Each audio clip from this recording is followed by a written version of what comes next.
Yep. What is up, everybody, and welcome back to yet another episode of the Warthog Gaming Podcast, hosted by me, Hamish Hector. And me, Oliver Barsby. How you doing, Ollie?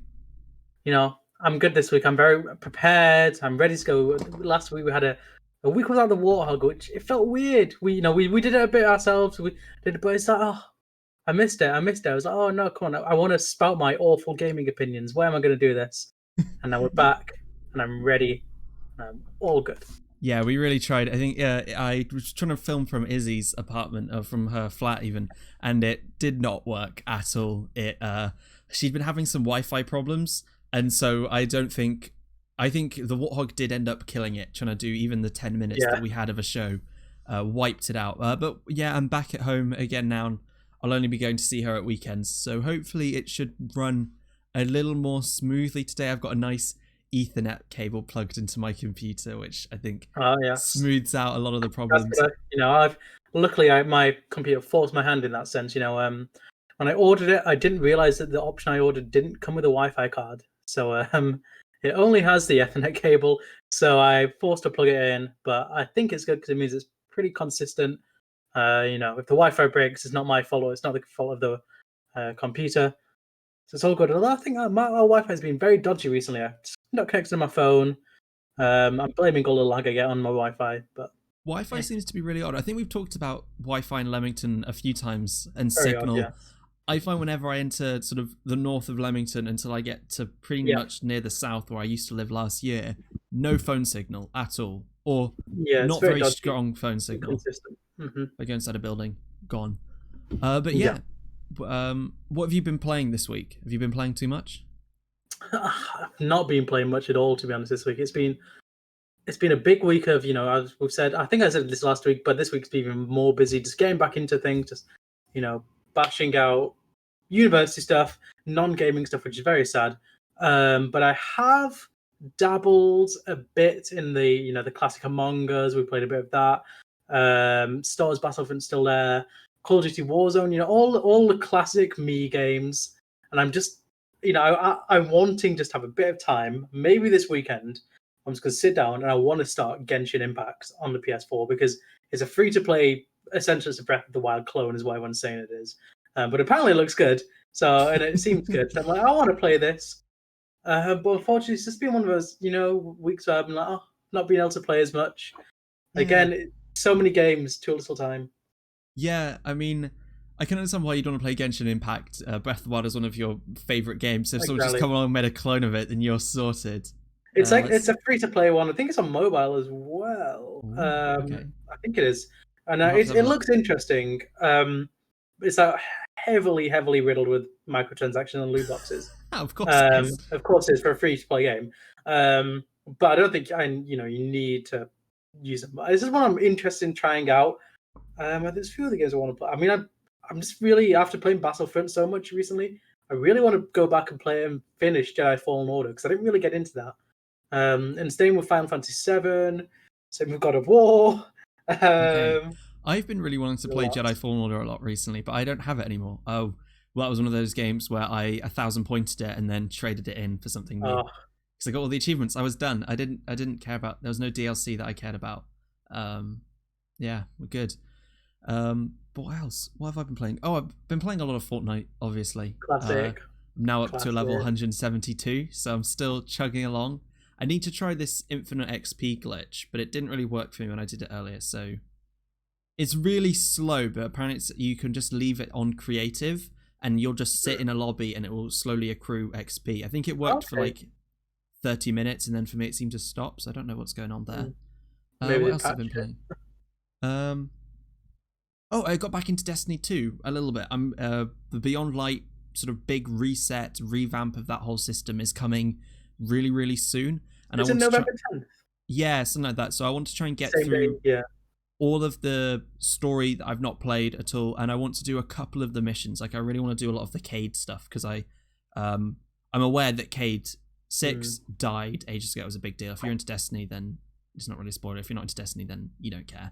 But it was a big thing for one of their campaigns, and you can do some stuff where you can unlock his weapons, you can do all of that, and so I want to finish all of that stuff so I've guaranteed got it all for when Beyond Light hits. and maybe do a little bit of upgrading, because I don't know, the gunplay in Destiny is really, really good, and it looks like Forsaken onwards, a lot of people saying that Bungie and Destiny 2 improved considerably, particularly sort of when they lost some of the Activision Blizzard connection. So hopefully it'll still be really good. But yeah, we'll have to see how that all goes. But one thing we can see how it's going right now is all of the news. We've got a hodgepodge of news from this past week and the week before. I think a lot of it's actually from this week in the end. But we're gonna go through it. Yeah, we've got a decent amount of stuff today. Yeah. So my favourite news story of the week, and I think the favourite news story that we've ever covered on the Warthog, is this first one, and it is a news story combined with a review. So FIFA 21 Legacy Edition on the Switch came out, or is coming out really, really soon, and IGN put up their review. However, as they state at the top, I'm going to quote this verbatim from the review by Simon Cardy, seeing as EA copy and pasted last year's FIFA onto Switch again this year, once again saying it has the same gameplay, and this is a quote from EA, without any new development or significant enhancements on its store page for the full price of $49.99 US or 44 pounds and 99 pence.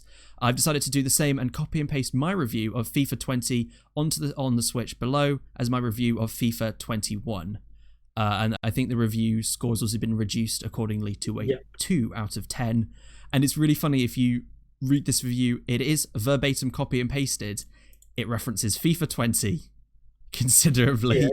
Yeah, and I mean, what I like from this review in the first place is it says, here's a review of FIFA 21 as FIFA 20 because it's basically the same. And then the first line in this says, there's honestly no genuine reason I could give you to purchase FIFA 20 on the Nintendo Switch if you already own FIFA 19 on the Switch. So again, it is, it's FIFA. I mean, hey, Hamish, I don't know how familiar are you or how much have you played FIFA in the past? Never a tiny bit, because I had it on my iPad. I had FIFA Ultimate Team on my iPad, and that was my experience. I was actually quite good at it.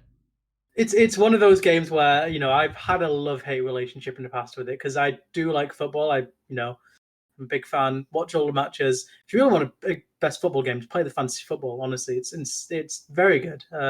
You just get very competitive. Anyway, that's another story. But I have enjoyed FIFA in the past. I did get FIFA 20. I've not got FIFA 21 because I don't think I want to. I played FIFA Ultimate Team in 20 and I was like, oh, this is good, but I don't really want to do it again this year. There's too much stuff coming out anyways. I'm kind of like all game. I've got enough, so don't need FIFA 21. But it is the FIFA 21 on the Xbox and the PS4 and I think the PC and then I guess next gen consoles. It is unfortunately very different to the Switch, because the Switch just isn't powerful enough. As much as I do like my Nintendo Switch, great game, fantastic game, great console, it's just not got the level of power which EA are sort of making their FIFA games on, which is why they've sort of used these legacy editions. But the thing with this, obviously, as I said, the legacy editions it's just the same game with players transferred, new kits, I think maybe a few new stadiums, and then maybe a few new voice lines. That's literally all it is. And full priced.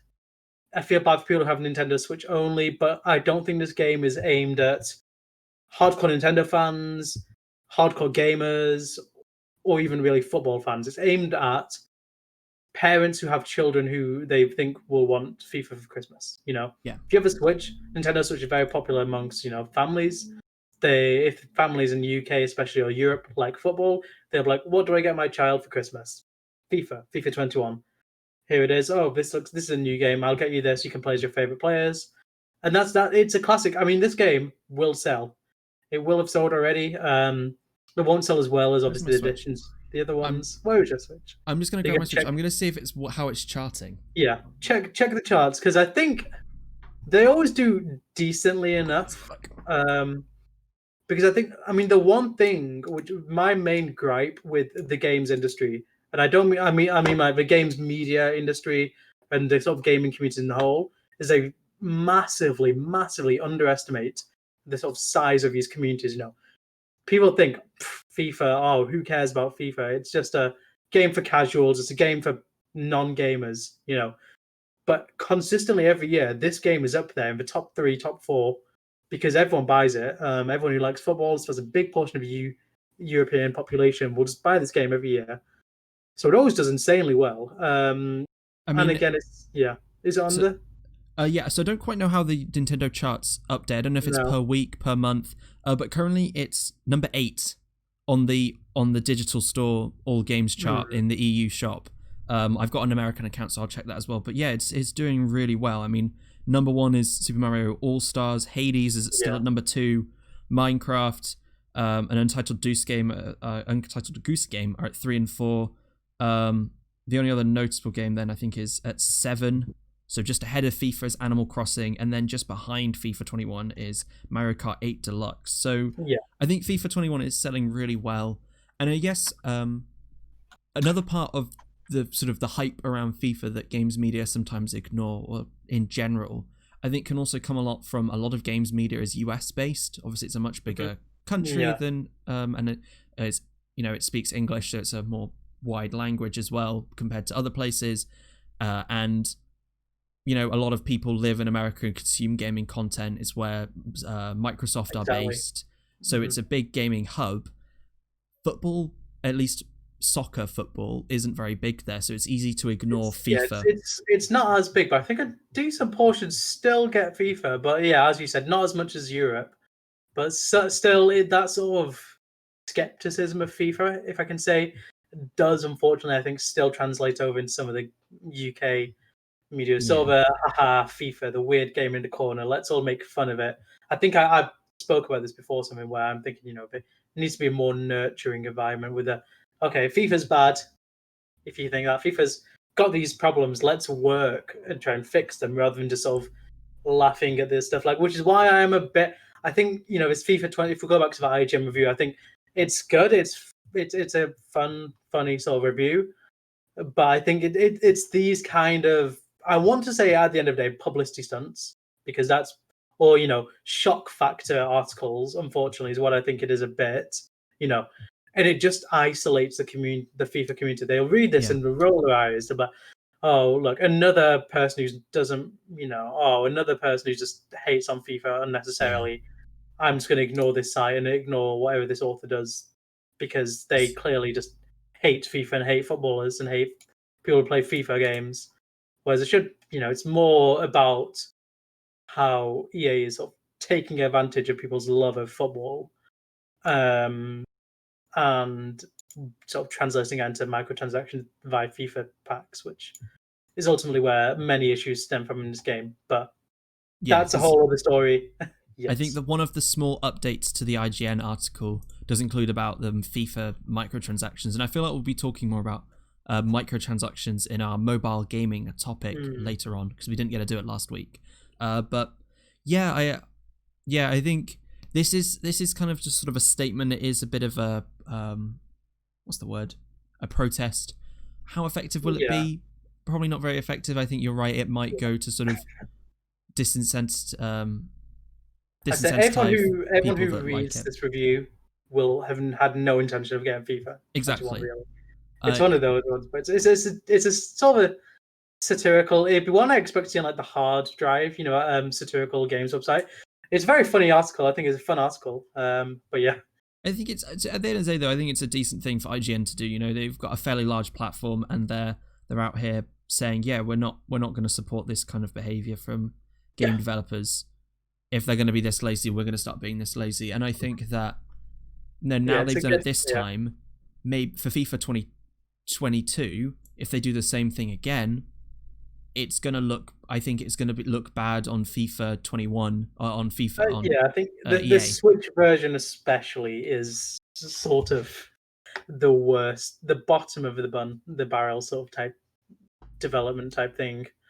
Sorry, a little bit distracted. I was having a look through the US Game Store. It doesn't appear in the top 30 on the same page as far as I can tell. So though I was happy to see that Celeste is at number 12.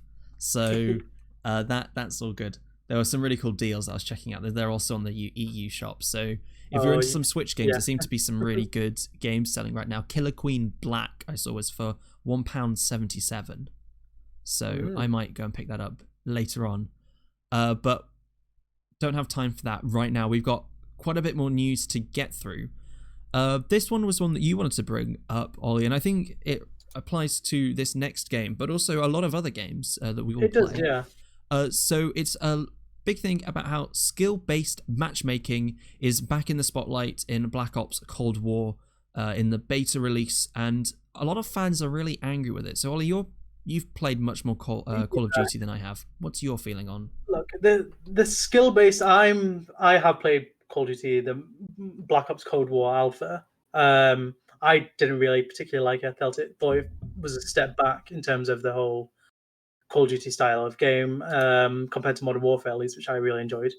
But this year, essentially, it seems more skill-based matchmaking, which is the art of trying to explain this properly, because it's essentially, if you're a better player, you'll be put in lobbies with better players, and if you're not as good, you'll be put in lobbies against sort of not as good players or more ones with like lower KD ratios and stuff. Yeah, if you're like me and you maybe average a 0.5 KD, then you'll be put with other people that are about that level. But as you get better at the game, you'll be put up against people that are also better at the game.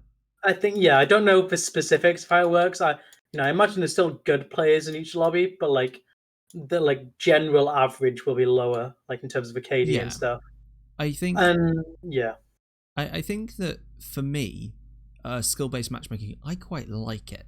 There are a lot of people that saying it only belongs in ranked competitive play, but I feel like ranked competitive also is a whole other beast compared to casual gaming. So I don't know. I've never really had a problem with skill-based matchmaking. It makes it feel like I don't necessarily win as many games, but I feel like I actually still kind of there's a challenge there, but then it's not the challenge of I'm fighting somebody that's say in Fortnite because they think they've had some skill-based matchmaking at various points. Yeah. When they have that turned on, I'm fighting against other people that are about as good at building as I am. They're about as good at shooting as I am. Sometimes I'll win, sometimes I'll lose. But it still feels like, I could have had a shot at doing that. Whereas, when the skill-based matchmaking is turned off, I couldn't really tell because suddenly there's this guy and they're, 12 stories in the sky sort of build battling, and I'm just sort of down here thinking I'm not going to win. I know now I'm not going to win. This has stopped being fun. I'm just waiting until I lose at this point. So there's something to be said, from my perspective at least, to have it turned on. Yeah, I mean, my genuine sort of perspective on skill-based matchmaking is I think it's fine.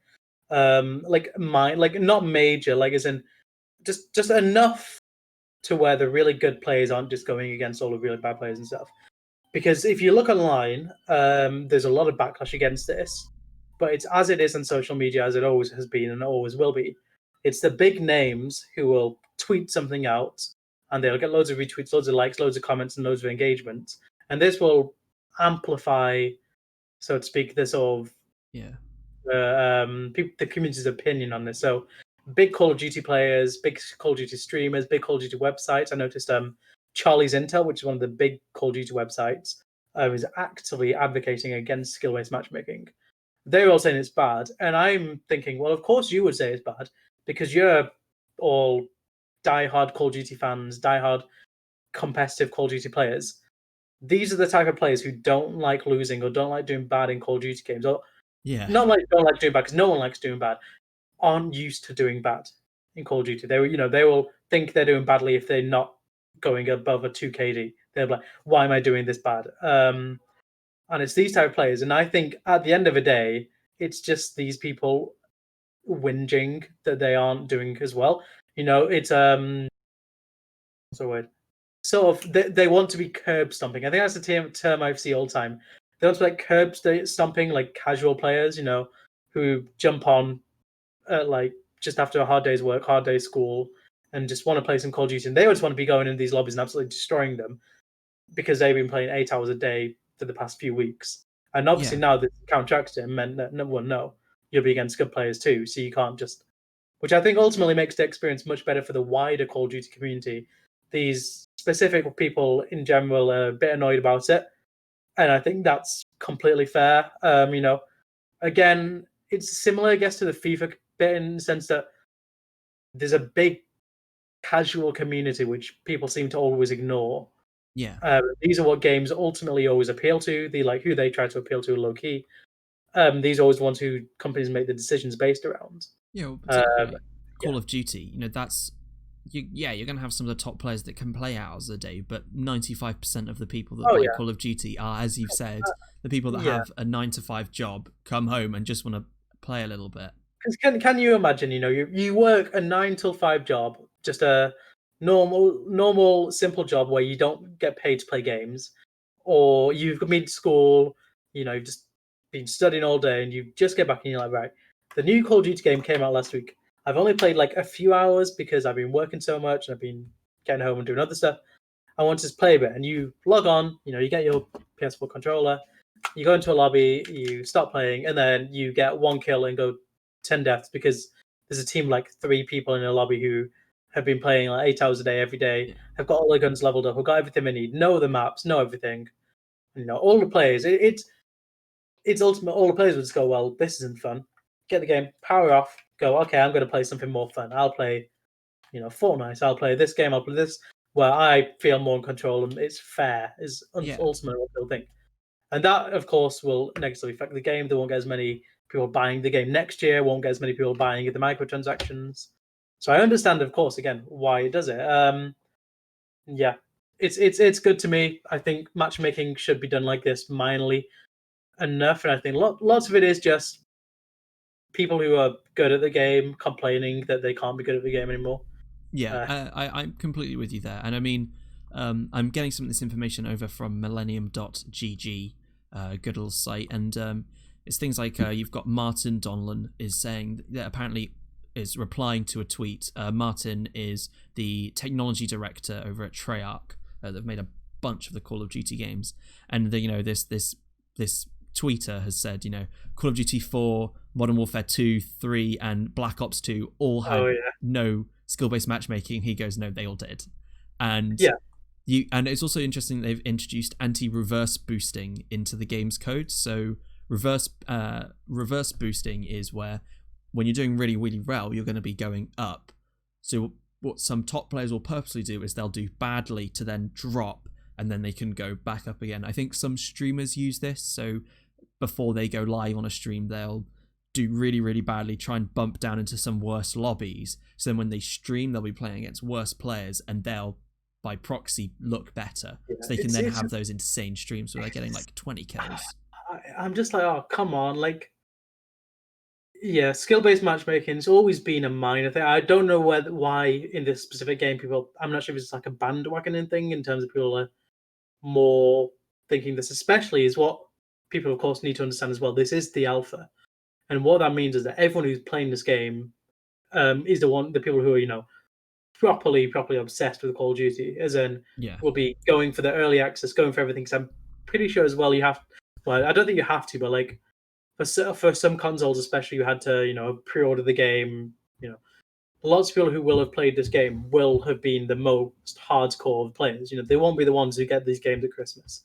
They won't be the ones who just go, oh, I didn't realize Call of Duty was out, I'm going to buy this. They'll be the ones who have followed the the announcements of things they were doing, all these like events and stuff which Call of Duty's done, and obviously they'll naturally be good at the game because they've naturally played much more of it, which is also the thing I think people need to understand. It is the alpha. See how it is when the game comes out. Don't know how it'll be, but just get good. That's the ultimate thing. That's what they always said. Oh, get good. Sorry that I keep beating you. 10 kills, 1 death. Get good. Yeah, exactly. Now it's their they time. know how it feels. Get good. Well, if you're looking for some good news, our next story, at least for me, is really good news. It's obviously Sega's 60th anniversary this year. That's a really old company. And they are doing a bunch of promotions for all of their games. There's a bunch of Steam discounts. I mean, you can get things like Persona 4 Golden. I didn't realize that was on Steam. You can get that for 30% off. Also didn't realize that Sega published it. I thought it was done through Atlas, but apparently they're a subsidiary of Sega. Who else? What else games did I know you can get? 2 Point Hospital is 70% off. And there are a few others that I don't really know, so I'm not going to particularly give them anything, like any big shout out. But there's a bunch of other free games. You know, Sonic the Hedgehog 2 is currently free on Steam, and it will be until the 18th of October. So if you're watching this on Twitch right now, you have 3 days. If you're watching this on YouTube, you only have 2. And just a bunch of other little mini games. So check Sega out on Steam. Yep. Sega 60th really cool anniversary. It looks good. Yeah, they have some cool art on their website. So yeah, there'll be a link in the YouTube and podcast description. So check them out.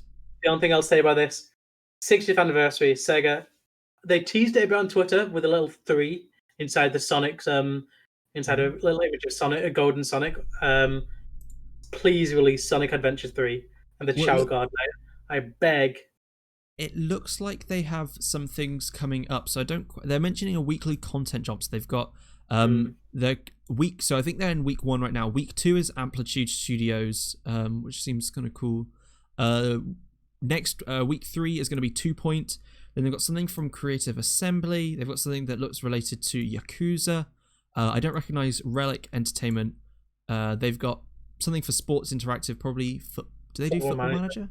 Yeah. And then week 8 is Sonic the Hedgehog, and it looks quite a nondescript Sonic logo. Please, potentially, I'm waiting. Honestly, I think I've talked to you about this so much in the past about how much I love the Chow Garden. I just want the Chow Garden back, please. Honestly, I'd do anything, but would you take it as a Chow Garden mobile game? Just on your phone, like a. I would take that because like I could see that happening. Like that. As long as it's not riddled with microtransactions, which it would be. Like, buy this Chow for $5.99. As long as it's not one of those type games where it's like, oh yeah, you have to wait half an hour and then your Chow. That would not be it. I'd take it because it's better than nothing, but I would be a bit like, oh, this could have been better. But we'll have to see. Yep. And then we've got another perhaps quickie one, because I don't really know I have much to say. Maybe you have quite a bit, Ollie. Rockstar have acquired Crackdown 2 developer Ruffian Games. I'm getting this over from Eurogamer, from Matt Wales. And yeah, it's Crackdown 2 developer Ruffian Games, been acquired by Rockstar and rebranded as Rockstar Dundee, according to a new listing via Companies House. So it's all based in the UK, and it looks like Ruffian Games have also been hiring recently. They've done a bunch of things. Most recently, I believe they've been assisting Xbox with the Master Chief Collection on PC. They've done a lot of VR related things, and yeah, so don't know what they were doing. You mentioned they do remasters. I would suspect this essentially means that they will be working maybe either on sort of the online components of maybe GTA 6 or more updates to Red Dead Redemption for that. But I think ultimately what they probably will be really working on is either going to be remasters or sort of remakes of types of things, cool. Whether it's going to be a Red Dead Redemption 1 remake, remaster, maybe Bully, I've heard people talking about again. So that was a classic Rockstar game. Maybe they could just be a studio which Rockstar's gone, yep, we like what you do, make this game for us, or make this section of a game for us because we think you're good. But again, it's good.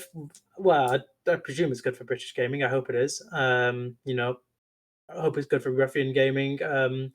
Maybe they've got more solid, like concrete contracts now, which is always good as long as they're, I guess, happy working on the games which they have. Can I throw out one sort of sort of hot take? Here's your take. If they're going to work on remakes or a remaster, they're going to work on the GTA 5 remaster for PlayStation 5 and Xbox One X. I think those are already done. Xbox Series X. I'm pretty sure, isn't GTA 5 online, or GTA 5 is coming on PS? Yeah, it is already coming, but I just, as a joke, they're going to GTA 5 remake. Honestly, I could see that happening, is then they go, and Rockstar now as an announcement for PlayStation is, it says GTA, and then it's like a pause and it says 5 remastered, and everyone's like, why? I mean, it has become the Skyrim of games now. Yeah, it's come out in the Xbox 360, the Xbox One, now the 3 generations. It's already had 3 releases, and it's going to have a 4th because PC, it's kind of weird. It had its weird PC release, didn't it? It had a special release for those, and now it's coming to the next gen. So that's 4. It was coming to people, several years ago was saying, Rockstar's GTA 5 is coming to the next gen, and now we're talking about the next gen.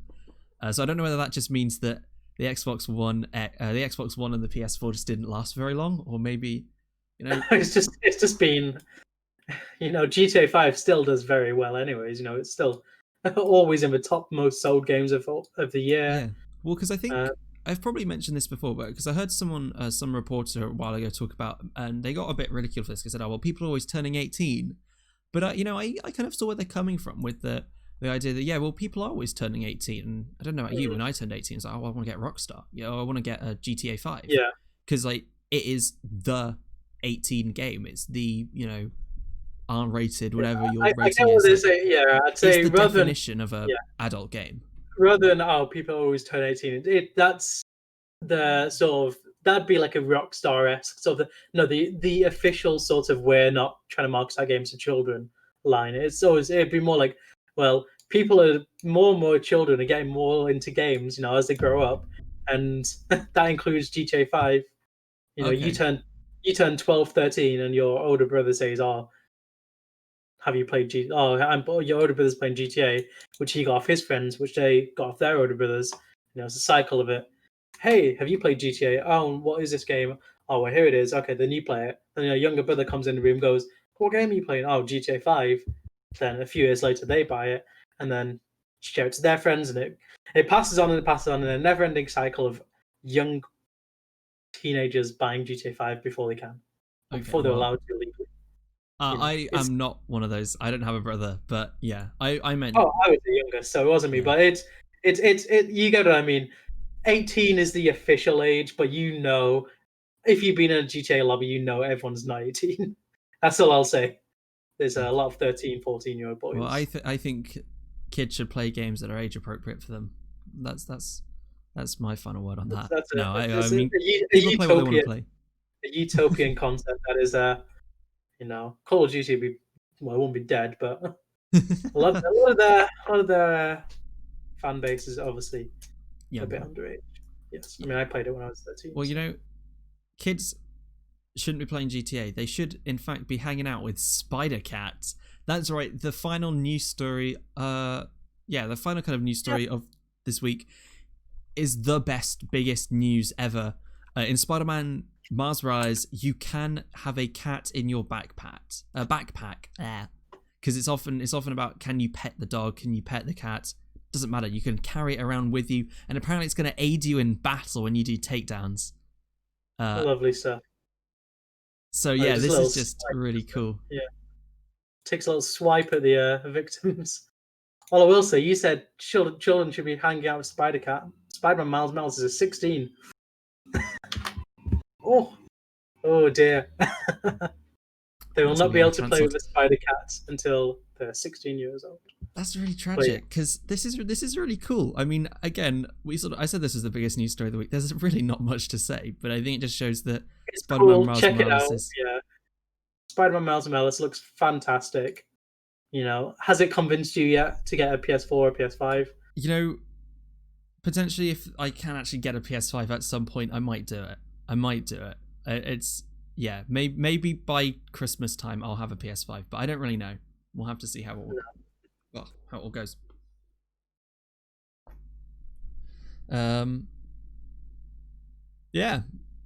That's what I'm gonna say. That's the news. It's been a odd week of news, I'd say. It's been like lots of small. There's not been any big behemoth stories, is what I'd say. It's been an interesting week of bits and bobs here and there, but there's been no Microsoft acquiring Bethesda. So here's the new look at the Xbox Series X or S or whatever. We're in like the weird period, I say now, where it's before the big games release. We've got like a few weeks, and then Watch Dogs Legion is out, Cyberpunk's out, the Xbox and the PS5 are out. Everything releases, and then it's just going to be chaos and carnage everywhere. Yeah. So enjoy it while you can. But whilst we're enjoying this break, we're going to do a sort of a bit more of a generic topic. We didn't get to talk about it last week because of technical difficulties, and I thought it was a really, really cool one. We had a little bit of news that sort of tied into this with the Apple announced their iPhone 12 with its 5G is going to be fantastic for playing video games online, particularly on the internet.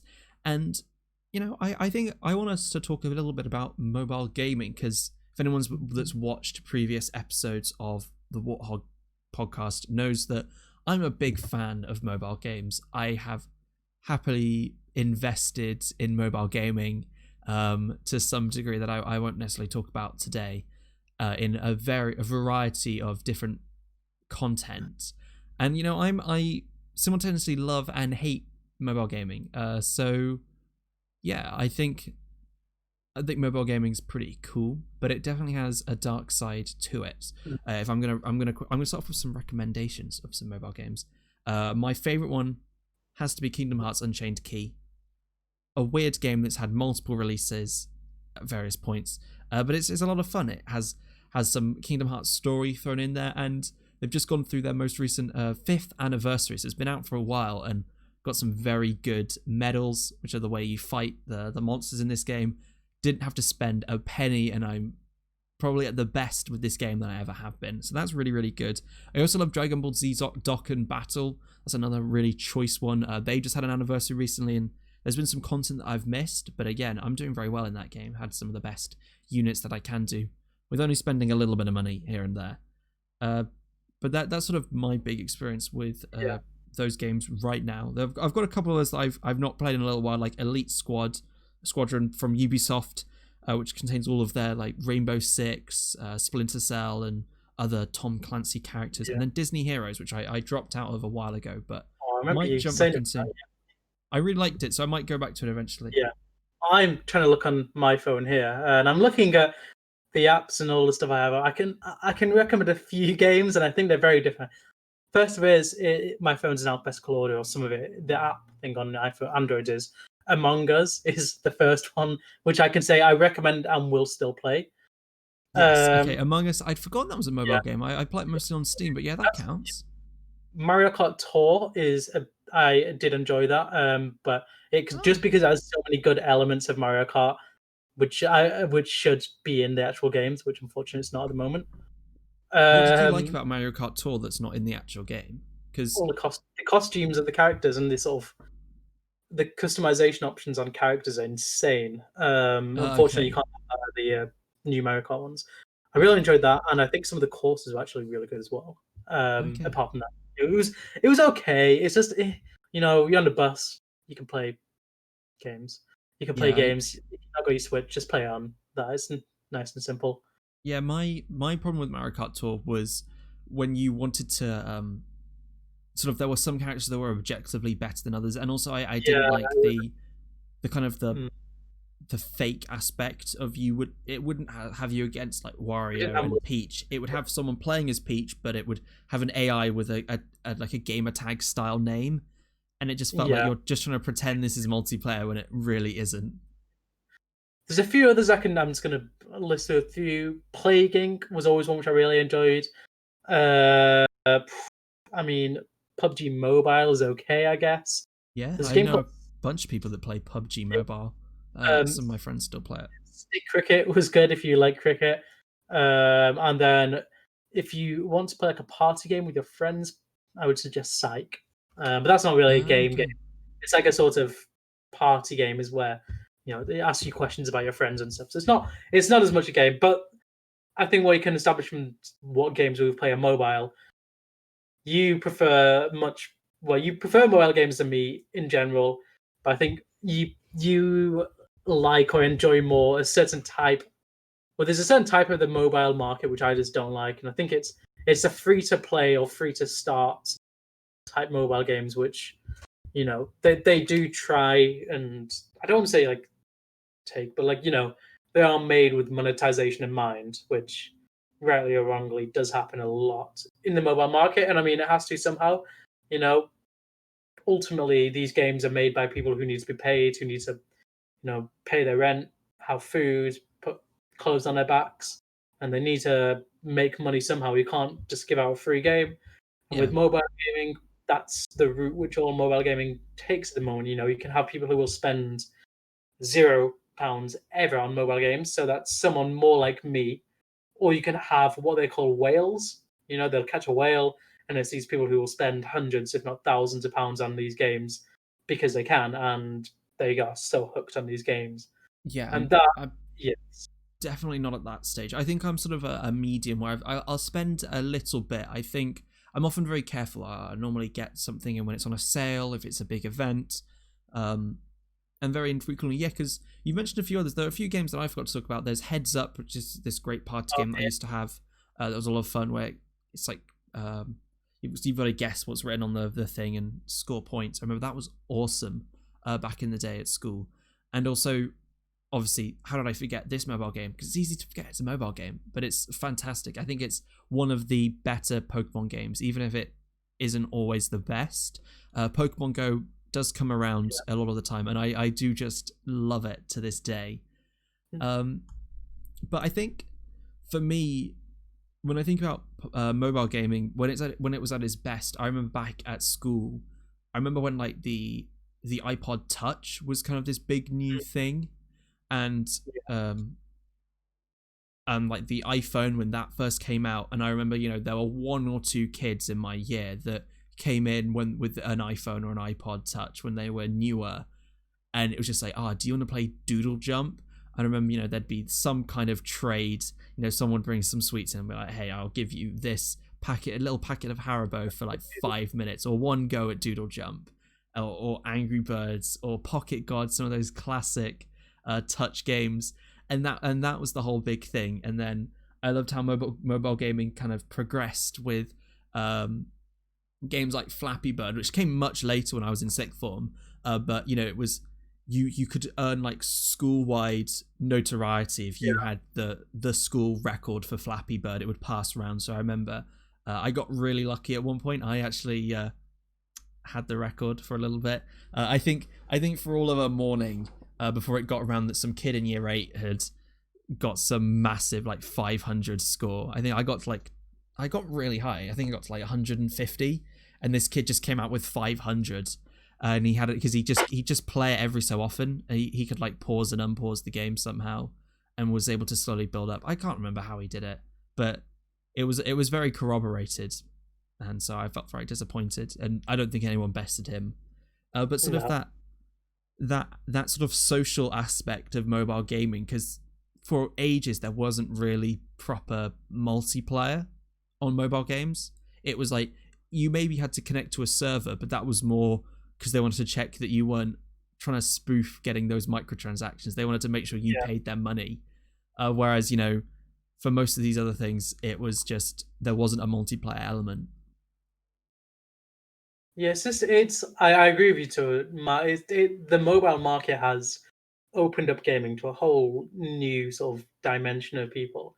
And I'm not. While I say, I don't really like mobile games, I'm not one of these people who says, oh well, I don't like mobile games, and anyone who plays these games is casual, not part of the gaming community. People who play mobile games are just as much part of any sort of gaming community, if there's such a thing, as you or I, for example.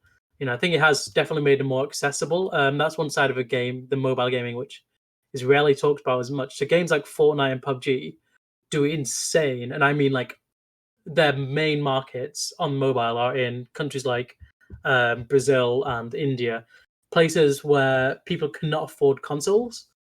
Console is £150 maybe now in the UK in terms of a pre-owned PS4, or the new consoles are £450 or $499.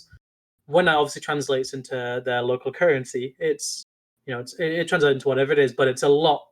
So the proportion of the wages is much higher in terms of someone who earns a certain amount in India, the proportion of the wage of the PS5 or Xbox in India is much higher of their like weekly or monthly or yearly even salary. So it's basically gaming in these countries on these sort of devices is, I'm trying to think what the word is. It's sort of untenable. Maybe is that the word? Maybe. But when you have mobile phones, which can be pretty cheap, they can be a few quid a month. You can get a pay-as-you-go phone, buy a device, and it's much cheaper. And it's these markets when they do so well. Like Fortnite and PUBG, there'll be a few quid. You might spend a few quid on a couple skins, but ultimately you're playing on a phone. You use that for all sorts of things. You don't just play games on it, of course. Yeah. And I think it's making these games much more accessible to people in these types of markets who previously would not have any experience with games or would have to save it like extraordinary amounts just to play like one game and then see the console go obsolete in a few years. It's mobile game ultimately. I think it is a force for good in these places, and that's No, bad, but I'm completely with you there. I think that I think mobile gaming is one of those things because I wrote about it a while ago for the Boar because it is such a double-edged sword. There's so many good aspects to it. You mentioned like gaming in other countries where even if the console's not expensive itself in that region, it can be like some places like Australia have huge taxes on video game consoles. So for some people, it becomes unaffordable, even somewhere where you might sort of think to yourself that why would you not be able to get your hands on a gaming console? It's Australia, or New Zealand. I think is a bit similar as well. So you have all of that. Phones are something you can use, and I think it's also cool that some of these earlier versions of Game Pass. I think Apple Arcade actually came out just after Game Pass and a few others, but there are these subscription platforms for mobile games. And there are decent mobile gaming opportunities on that platforms, which I think are really important for people. Again, providing this affordability for people that want to try lots of different things, because you can have some really awesome experiences. You've got, I've mentioned Angry Birds before that got weird with some of the future installments. That was a classic, just like excellent mobile game. It knew what its platform was. You've got things like The Room, which is this brilliant kind of concept for a puzzle game, which I think have now gone onto VR stuff. But it's a cool idea. You've got this puzzle box in front of you, and you can do all this crazy stuff on this screen. I think gaming has all these great opportunities. And you mentioned Fortnite and PUBG. I guess it's a bit of a shame that Fortnite are no longer actually on mobiles. I was trying to work out mobile consoles. That's not what it's called. They're not on iOS right now. They're having that big spat with Apple. Their trial's not coming until like May next year even. And it'll be interesting to see how that goes, because again, sort of the microtransactions thing is obviously such a huge market. The fact that someone trying to circumnavigate giving Apple a cut of microtransactions has had them kicked off the App Store. It was But then, I think microtransactions aren't too bad. I'd prefer having a game that has some microtransactions to a game with ads, because I'd rather know that at least occasionally people are giving them money. Maybe I'll give them a little bit of money rather than having to be constantly annoyed by some advert. If there's like a one-time payment up to a couple of pounds to get rid of ads, I'll do that in the game. What is solely microtransaction on mobile gaming, unfortunately, is the whole sort of microtransaction works on mobile games, and it makes sense because they are free to play ultimately, and the sort of the model of the like monetization model.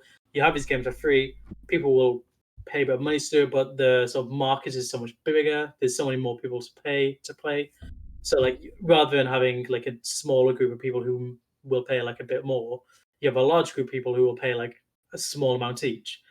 I think the issue came when obviously console games and PC games, people say, well, this model works on mobile, free games. Let's bring this over to our console games, which already cost £40.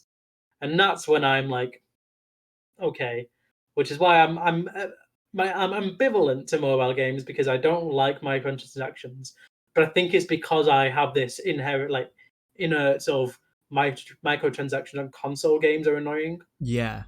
Is translated into the sort of mobile gaming sphere. And that, unfortunately, is me just being like, well, I'm not going to spend any money on microtransactions.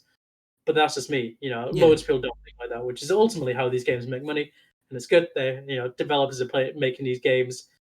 Fair enough, as long as you don't get addicted to them, which lots of people do. Yeah, because there are some bad microtransactions in mobile games still, even if they are free. I think there are some really bad examples. You can always find these games where it's like the fun is only in spending the money. You can't, some of the games that I've mentioned, like Unchained Key and Dokkan Battle. I have spent a bit in them, but also I've definitely had more enjoyment out of that little bit because it's given me some slightly better, whatever it is, units is sort of the generic term. But you can enjoy that content without spending any money. And I think you can enjoy that content pretty well without spending any money. There are other games where the wait times are so long and some of the best content. I think we talked about Simpson Tapped Out at some point. Yeah, I remember we talked about that. That's a game where I feel like you had to spend money really to get some cool stuff. There was some significantly interesting content locked out from not spending their premium donut currency, and those are the games where I go, that's not great. Yeah, especially for Simpsons. A game aimed at kids. Aimed at kids, yeah. And sort of microtransactions can be really addictive, and I think it's people need to be really, really careful because you start throwing in a loot box or these other random chance mechanics, if you want to go use that name, it becomes progressively worse and worse and worse. That's how the EA, I think it was a vice president somewhere, described it in the, what was it? It was some sort of report or like hearing with the UK DCM at the Department of Culture, Gambling Commission. Surprise mechanics, don't we? It's just like a Kinder Egg. Exactly, just like a Kinder Egg, or like a Yu-Gi-Oh card pack. But Yu-Gi-Oh! Duel Links is actually another game that I like. I haven't played that in a while, but I'll come to that on mobile. But yeah, I think I called the piece I wrote a couple of years ago. I called mobile gaming a double-edged sword. It does some really, really awesome things, and it does some really, really bad things. But I think that people that just instantly, inherently dismiss mobile gaming are really, I think, being a bit too smarmy. A lot of people play mobile gaming. It's the biggest gaming sector. Over like 3 billion people play gaming, and most of those only play on mobile. So I think there's definitely a lot to be aware of. And I think, rather than maybe saying, well, mobile gaming bad, like IGN did with FIFA, I think they need to take the route that you mentioned with that and sort of actually try and produce something that be the change they want to see. Bring proper games to mobile. And I think a lot of those games are already there. We mentioned The Room, Monument Valley. You could just keep going through titles that are really, really good on mobile. xCloud and Google Stadia, Amazon Luna. Exactly, yeah. That's all that's coming as well. It's only going to get better to play games on a mobile because it's just with game streaming. I think that's ultimately the future of mobile gaming. That's where sort of the best places to play games will be, and obviously that ties into consoles as well. But that they're the games which I'm most excited to play on my mobile. When Halo Infinite comes out, I'm like, straight on mobile, easy. See how that goes. Yeah, I think that's really awesome. And I think that sort of happy note is the place we can end the show on. I quite like that. Mobile gaming is going to be cool. Halo Infinite on mobile will actually be quite fun. So I'm kind of excited now. But that is all we have time for. We hope you've enjoyed listening to us both. If you liked us, please give us a follow on Twitch, subscribe on YouTube, like the video, give us a 5-star rating on your podcast service. There's so many different options for where this video could be or audio could be. Just be nice to us. Really. Follow us on Instagram at the Warthog Podcast. There we go. I'll get it out eventually. Give me a second. We post sort of pictures and fun stuff. It's been a little bit not so active. The only occasional post, but I will pick it up again this coming week. You can also keep checking back here for Twitch. Again, some technical stuff and me moving around has meant I don't have as much of a schedule, but I'm looking to do some more of that now. I actually might stream a little bit of Fortnite after this later tonight because there's some challenges I haven't rounded off. So I thought I might do it on camera. I think that's really everything. If you are watching this later on YouTube, give a click down to the links from the various news sites that we used because they did some really, really good reporting, and it's worth sort of giving them the view, giving them the ad revenue, whatever it is. Yeah, anything you want to promote, Ollie? Have you been up to anything cool? You got anything going? Just keep following the Warthog, keep following the board games, keep following us, and we've got some good stuff going on in the next. Hopefully, we have some good stuff in the next few weeks, months, years. So we'll see how it goes. Good time, good vibes. That's all we can say. Good vibes. Well, I think with all of that, it's going to have to be a goodbye from me. It's goodbye from me. See ya. Bye.